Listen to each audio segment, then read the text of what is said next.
you, my friends.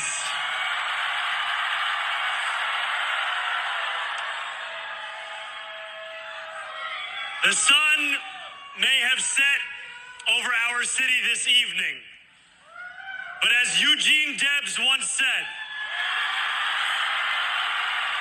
I can see the dawn of a better day for humanity. For as long as we can remember, the working people of New York have been told by the wealthy and the well-connected that power does not belong in their hands. Fingers bruised from lifting boxes on the warehouse floor, palms calloused from delivery bike handlebars, knuckles scarred with kitchen burns. These are not hands that have been allowed to hold power. And yet over the last 12 months, you have dared to reach for something greater. Tonight, against all odds, we have grasped it. The future is in our hands. My friends, we have toppled a political dynasty.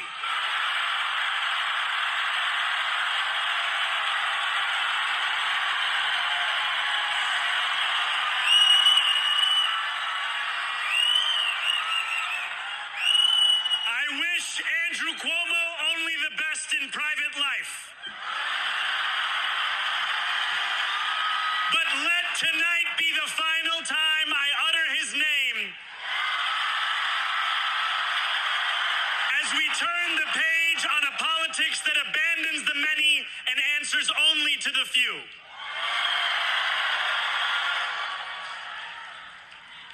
New York, tonight you have delivered a mandate for change, a mandate for a new kind of politics, a mandate for a city we can afford, and a mandate for a government that delivers exactly that. On January 1st, I will be sworn in as the mayor of New York City.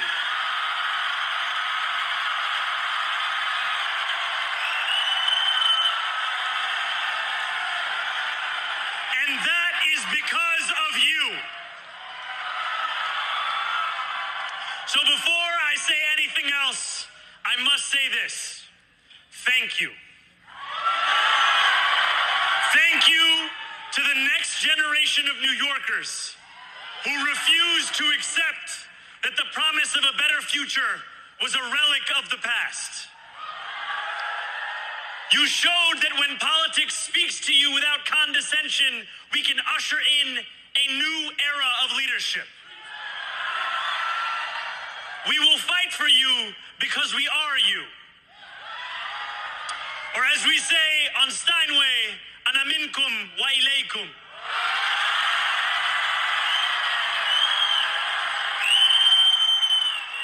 Thank you to those so often forgotten by the politics of our city who made this movement their own.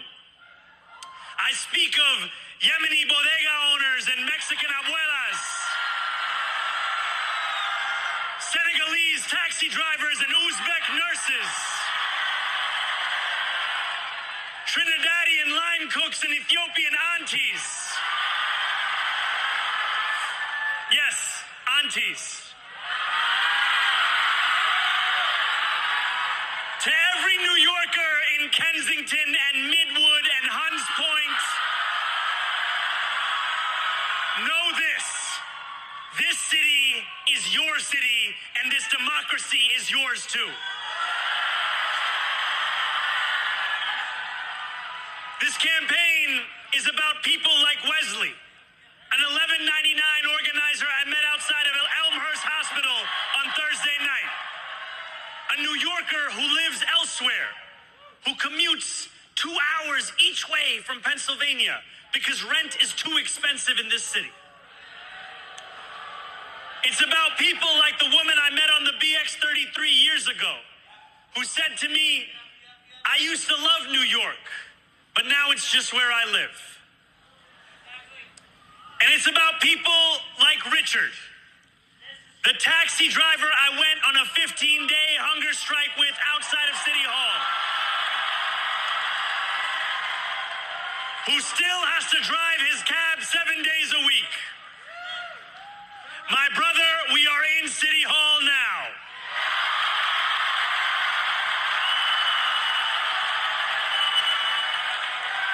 This victory is for all of them, and it's for all of you. The more than 100,000 volunteers who built this campaign into an unstoppable force. Because of you, we will make this city one that working people can love and live in again. With every door knocked, every petition signature earned, and every hard-earned conversation, you eroded the cynicism that has come to define our politics. Now I know that I have asked for much from you over this last year. Time and again, you have answered my calls, but I have one final request. New York City, breathe this moment in. We have held our breath for longer than we know. We have held it in anticipation of defeat. Held it because the air has been knocked out of our lungs too many times to count. Held it because we cannot afford to exhale. Thanks to all of those who sacrificed so much, we are breathing in the air of a city that has been reborn.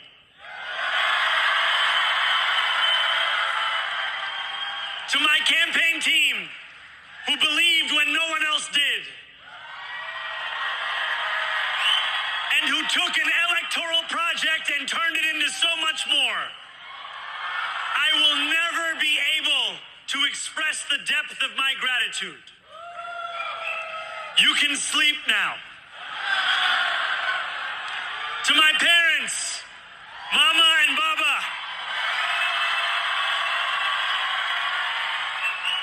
you have made me into the man I am today. I am so proud to be your son. And to my incredible wife, Rama,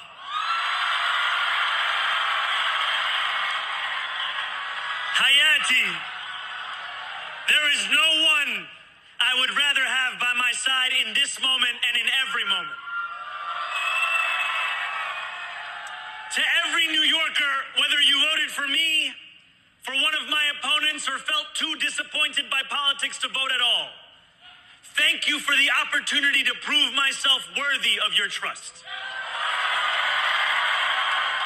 I will wake each morning with a singular purpose: to make this city better for you than it was the day before. There are many who thought this day would never come, who feared that we would be condemned only to a future of less, with every election consigning us simply to more of the same. And there are others who see politics today as too cruel for the flame of hope to still burn. New York, we have answered those fears. Tonight we have spoken in a clear voice. Hope is alive. Hope is a decision that tens of thousands of New Yorkers made day after day, volunteer shift after volunteer shift, despite attack ad after attack ad. More than 1 million of us stood in our churches, in gymnasiums, in community centers, as we filled in the ledger of democracy.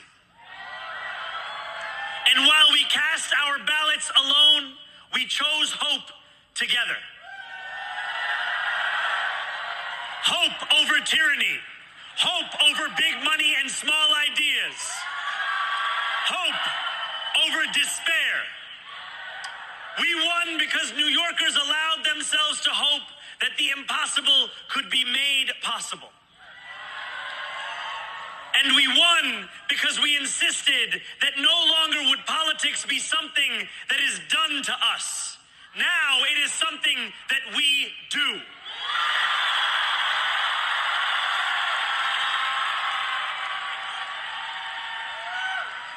Standing before you, I think of the words of Jawaharlal Nehru.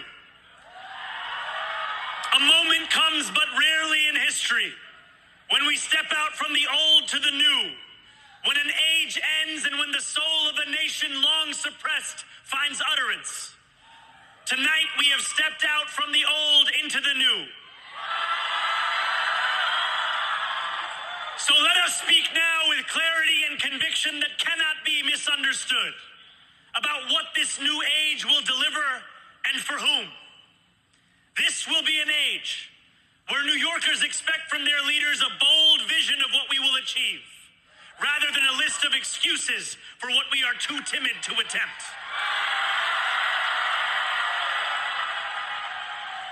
Central to that vision will be the most ambitious agenda to tackle the cost of living crisis that this city has seen since the days of Fiora LaGuardia.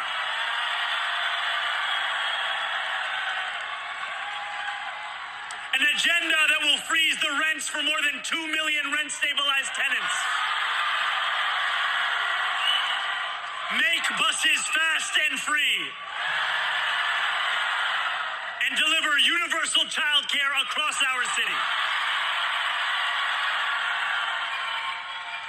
Years from now, may our only regret be that this day took so long to come. This new age will be one of relentless improvement. We will hire thousands more teachers. We will cut waste from a bloated bureaucracy. We will work tirelessly to make lights shine again in the hallways of NYCHA developments where they have long flickered. Safety and justice will go hand in hand as we work with police officers to reduce crime and create a department of community safety that tackles the mental health crisis and homelessness crises head on. Excellence will become the expectation across government, not the exception. In this new age we make for ourselves, we will refuse to allow those who traffic in division and hate to pit us against one another. In this moment of political darkness, New York will be the light. Here, we believe in standing up for those we love. Whether you are an immigrant, a member of the trans community, one of the many black women that Donald Trump has fired from a federal job, a single mom still waiting for the cost of groceries to go down, or anyone else with their back against the wall, your struggle is ours too. And we will build a city hall that stands steadfast alongside Jewish New Yorkers and does not waver in the fight against the scourge of anti-Semitism. Where the more than 1 million Muslims know that they belong. Not just in the 5 boroughs of this city, but in the halls of power. No more will New York be a city where you can traffic in Islamophobia and win an election.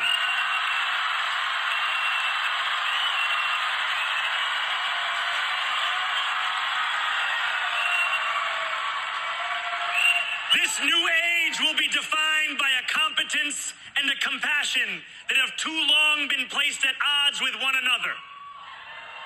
We will prove that there is no problem too large for government to solve and no concern too small for it to care about. For years, those in City Hall have only helped those who can help them.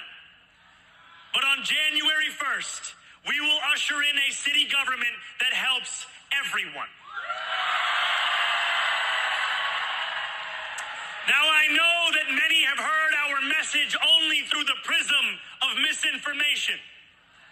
Tens of millions of dollars have been spent to redefine reality and to convince our neighbors that this new age is something that should frighten them. As has so often occurred, the billionaire class has sought to convince those making $30 an hour that their enemies are those earning $20 an hour.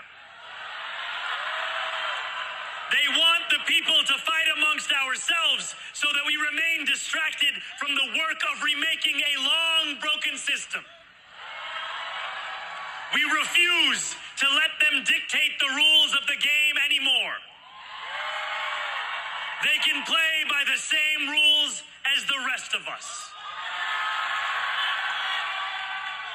Together, we will usher in a generation of change.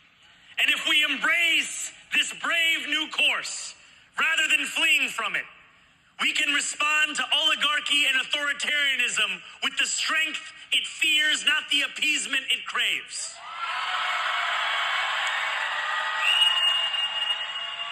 After all, if anyone can show a nation betrayed by Donald Trump how to defeat him, it is the city that gave rise to him.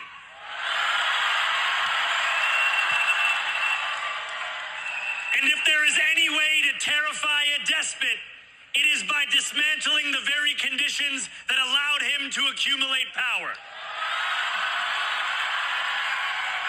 This is not only how we stop Trump, it's how we stop the next one. So Donald Trump, since I know you're watching, I have 4 words for you. Turn the volume up.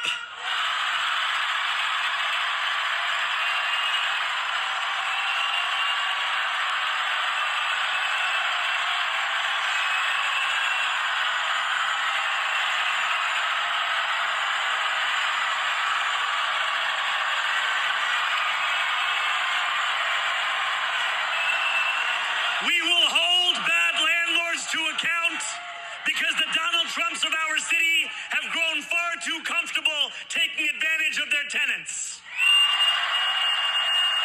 We will put an end to the culture of corruption that has allowed billionaires like Trump to evade taxation and exploit tax breaks. We will stand alongside unions and expand labor protections because we know,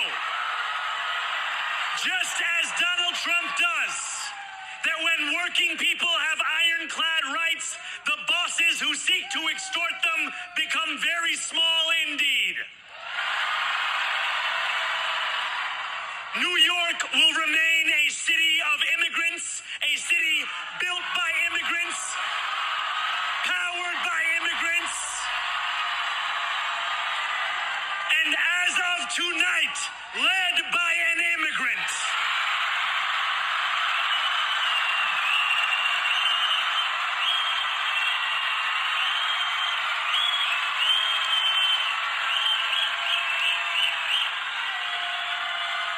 So hear me, President Trump, when I say this. To get to any of us, you will have to get through all of us.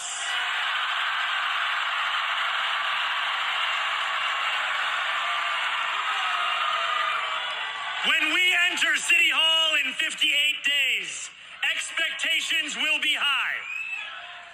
We will meet them. A great New Yorker once said that while you campaign in poetry, you govern in prose. If that must be true, let the prose we write still rhyme and let us build a shining city for all. And we must chart a new path, as bold as the one we have already traveled. After all, the conventional wisdom would tell you that I am far from the perfect candidate. I am young, despite my best efforts to grow older. I am Muslim. I am a democratic socialist.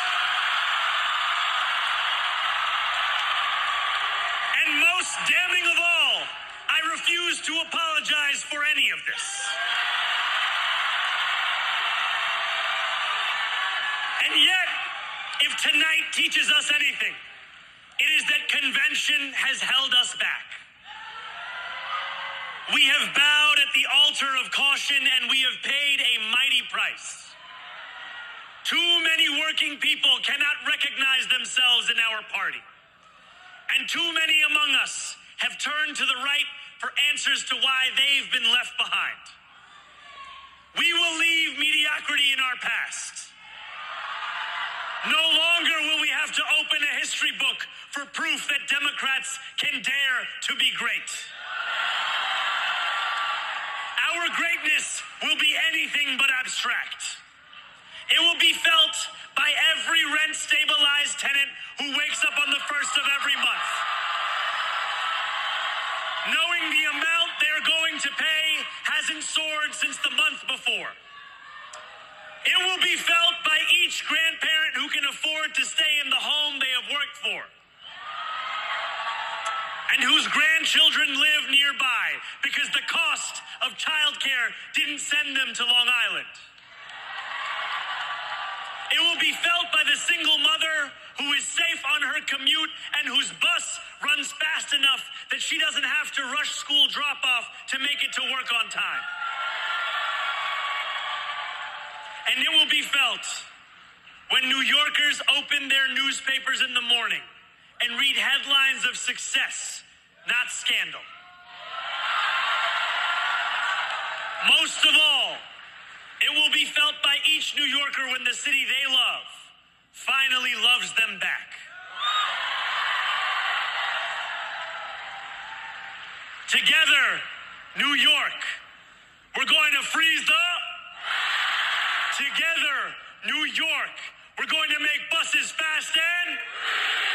Together, New York, we're going to deliver universal...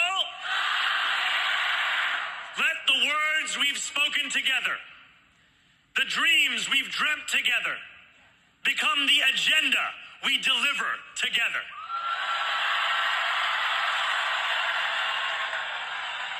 New York, this power, it's yours. This city belongs to you. Thank you.